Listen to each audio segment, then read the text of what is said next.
what happens if we don't go after our goals and if we don't start living in alignment with the selves that we envision and we start to accumulate stress? Well, I think that, that does generate a lot of stress because some part of us knows that we're not living true to ourselves and true to our dream and true to our heart. And so I don't think that people often are aware that by not following your heart and your dream and just, denying it or repressing it, that's generating a lot of unhappiness or sadness in your heart, probably, for not following your dream.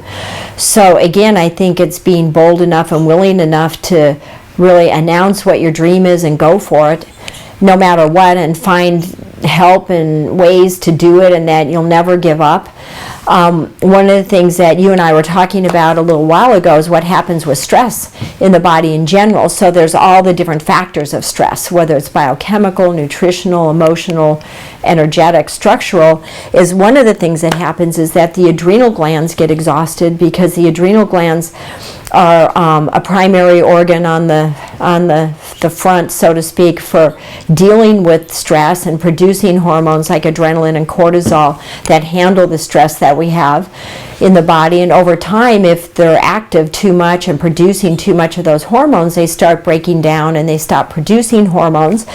And the body, what the body does is it adapts and it lowers the metabolism to try to preserve the health of the adrenals and the other organs, and that's how it goes into chronic fatigue. So chronic fatigue is a name that you hear a lot in this day and age, and it can be caused by any of the factors in terms of a combination of emotional stresses or biochemical or infections.